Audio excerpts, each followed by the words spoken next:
What is up, guys? It's me, the ALE Double X Prince, back at it once again. I was gonna make a video a while ago. I just didn't know what to talk about, what to say. I definitely want to do an update as to like what I'm be up to. As you can see, I got a beard now. I'm looking fine. Uh, yeah. Let's talk about the biggest story. First of all, I haven't been watching Impact. Oh, I mean, I'll talk about Impact in a bit, but I haven't been watching Dynamite. Maybe like I watched like little segments. Like I said, I was watching the contract signing segments. I was watching like stuff that was building up to Moxley and Omega. I haven't really been paying attention to anything else. But goddamn, was this show worth it? People were telling me actually here's what happened. So I was watching The Masked Singer because it airs around the same time. I'm sorry. I don't just go full 100% on wrestling. I do watch other stuff as well. Um, but um, so my sister's new to wrestling. She is enjoying it. She actually does want to continuously watch it. So, which is honestly very awesome to hear that my sister wants to do that. And then she texts me. I swear to God, she's like, "Hey, some guy named Sting just popped up." I was like, "What?" So then I changed the channel, and sure enough, it's Sting on AEW Dynamite. That is how you get people's attention. When you get people talking, that's gonna be great. And now it looks like Sting is gonna be a part of AEW Dynamite. I watched Just Alex or Deluxe Man, if you guys remember that guy. Well, you should know him. If you follow me, I'm pretty sure you guys know who Deluxe Man is. But he said that Sting has like a multi-year contract and possibly could have a match. I think the closest we'll get is probably a cinematic match. Or, hear me out on this. What if they do War Games or Blood and Guts?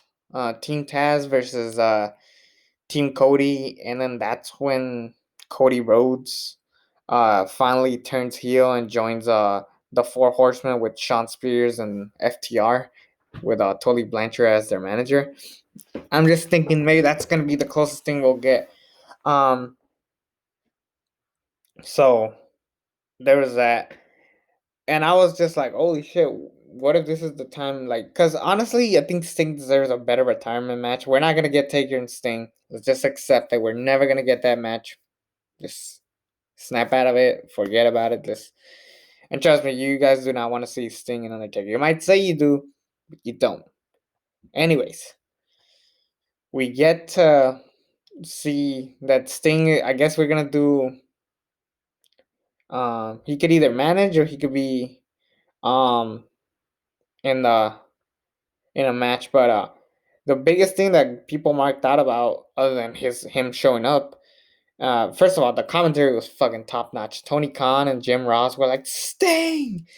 And then Jim Ross said like one of the best Jim Ross calls in a while, but he said like, yeah, with the crazy year that we got, this year just got a whole lot more insane, and it was like, oh shit, like that was a good call. And they even mentioned that like last time Sting was on TNT was the last episode of WCW with Ric Flair. They even said Ric Flair, so it's like, I mean, I think, like, honestly, I think WWE shouldn't be fucking babies about it. Like he said, Ric Flair, like, no, he's one of us. Like, just grow the fuck up. Like, that's what I fucking hate about like lawsuits. Like everything's like, oh, he's using my name. Like that's why we can't get good shit anymore because people are fucking babies. Anyways, we get that. Um, there's been talks about him, Sting, and Darby Allen being or not being a team, but like them being together, which people marked out about the moment Sting and Darby Allen like stood face to face, and it was like great because I want to see Darby Allen. Like Darby Allen is one of the best talents they got right now, and thing that could get him, like he needs something to like get him over. I mean, not that he isn't over, it's just that he needs something to be a mainstream star, and Sting is the perfect answer. Now, to be fair, Darby Allen is also a big friend of Cody Rhodes, which is probably why he's pushed as much as he is, which concerns me because it's like we already saw Lance Archer and Jake the Snake, who are like a fucking fantastic team, but they go back and forth with these guys. I know that Lance Archer got the coronavirus, so he was like in quarantine for a couple of weeks, but he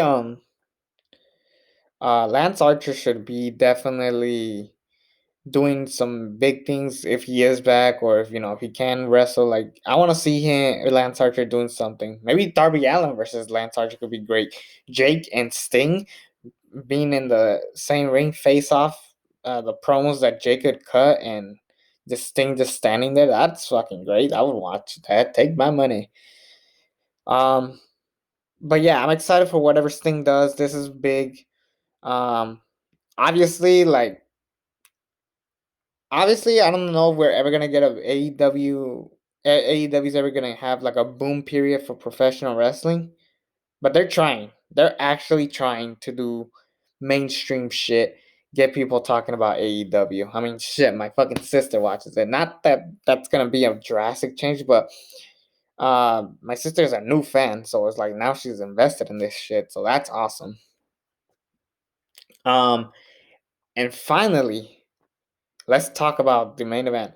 Now, personally, I was a little bit upset because we got this match at fucking for free on TV. Like, I hate that AEW does this. I will always hate it, but I'm tired of them building up matches to TV matches.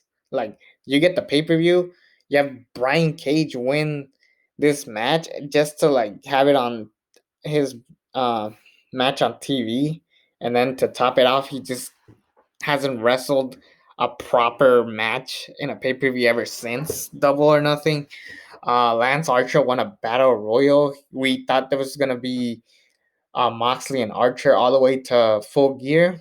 Instead, what do? We get um we're getting a fucking John Moxley and Lance Archer on TV, which is like, I just hate that they do that. Like, I'd rather just have them have it. They win the Let's say you win the battle royal with Lance Archer, and then you work your way all the way to freaking um Full Gear. Like, that's what I thought they were gonna do. Instead, we got Moxley and Kingston, which was fantastic. But come on, I'd rather much see that happen. Like, imagine Orange Cassidy. He beat Chris Jericho. The next pay per view, he's in a feud with one of the Dark Order members. I forgot his name. John Silver, I think it was. So, you know, baby steps. We're working on it. But anyways, the point is, we finally got Moxley and Omega 2 in a one-on-one match, and the match was fucking great. It was like pay-per-view quality. And I was like, in my head, I was like, God, I really wish we should have saved this until Revolution. Like, we teased that we're gonna get it on free TV. John Moxley and Omega get their asses handed to them. They beat the shit out of each other so much that they have no choice but to wait all the way till Revolution till they figure out what kind of match to give them. That would have been cool TV. But we got it, and I think what we got was better than what I just booked. Um, because we had um Don Callis. If I get the name right. Uh, yeah, Don Callis from Impact, which I'm not gonna pretend like I know who Don Callis is.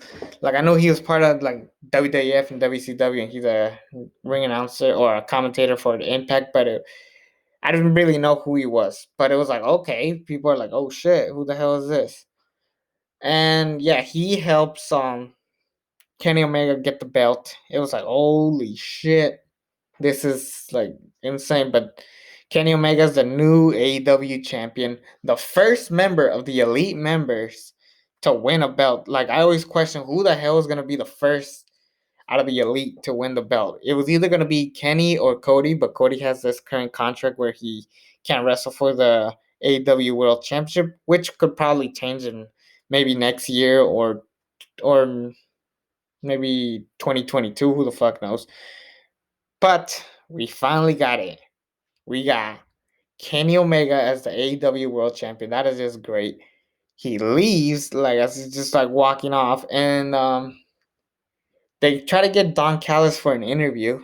Like, hey, why are you helping Kenny Omega? He's like, you want to find out everything? Um, him watch us on Tuesday. We're like, what? Dynamite takes place on Dynamite is on Wednesdays. What do you mean Tuesday? He's like, go watch Impact Wrestling. And I was like, oh shit.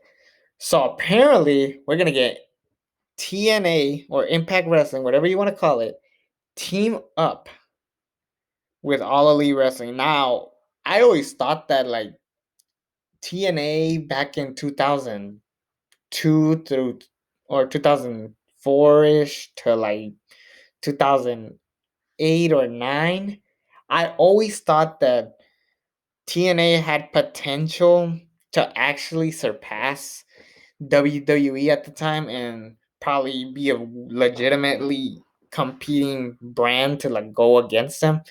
Unfortunately, that never happened.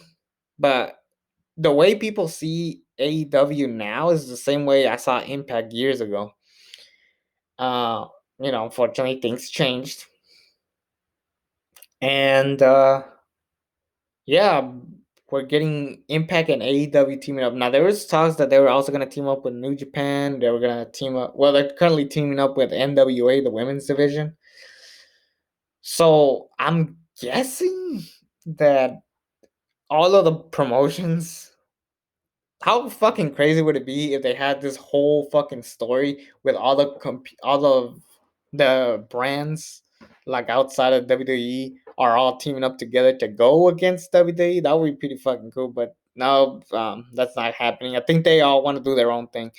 But I'm definitely more excited. I'm watching Impact. I can't believe I'm fucking saying that. I'm watching Impact Wrestling. The only thing that I hate right now about Impact that there's no crowd, and there's still a couple of silly things going on. Like, for example, Bound for Glory, the main event was Eric Young and Rich Swann. I didn't see it, but I heard that. I was like, Jesus, Impact looks like shit right now. Because keep in mind, at one point, Bound for Glory was main evented by Kurt Angle and Sting. And now we're getting Eric Young and Rich Swann in the main event. Get the fuck out of here. But now that we got Kenny Omega on Impact, I'm guessing. Here's a wild guess, but I'm thinking he's gonna form the Bullet Club. He's gonna form his own stable. He's gonna get TNA guys, more particularly Gallows and Anderson, because those guys make sense. But that's probably the biggest thing. But I can't wait to see Impact. That's an insane thing. And honest to God, I think Impact has a lot of potential of even getting bigger ratings than NXT right now. Yes, NXT, I'm sorry, NXT is fucking bad. Like, I'm tired of like sugarcoating it. NXT is just fucking bad. Like, Johnny Gargano sucks as a heel. He keeps losing. Um, which makes him less credible. Tommaso Ciampa just can't leave NXT. He doesn't want to go to the main roster, understandably, but at the same time, he went from this epic storyline with the Undisputed Era to Johnny Gargano to getting murdered by Karrion Kross to Timothy Thatcher. Like, come on. And prior to that, he was fighting the Velveteen Dream. So really, Ciampa's just gone downhill after downhill. And to top it off, this guy's just talking a lot of shit on the internet against people who actually sell tickets. So I'm sorry, NXT is just it's the most toxic thing I've ever watched. It's just not the same anymore. So I really don't give a shit about NXT anymore.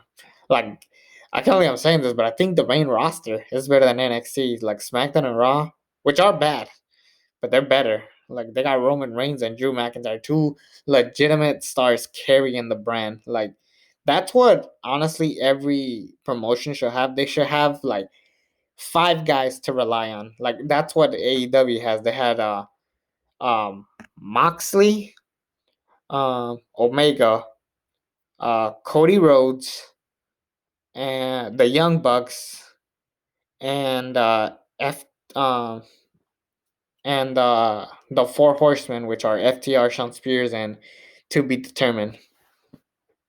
So they have their top players. You could say you could put Hikaru Shida there, but really no one gives a fuck about the women's division right now. That's the honest truth. Oh, Chris Jericho, that's another one. Like, yeah. But the point is you have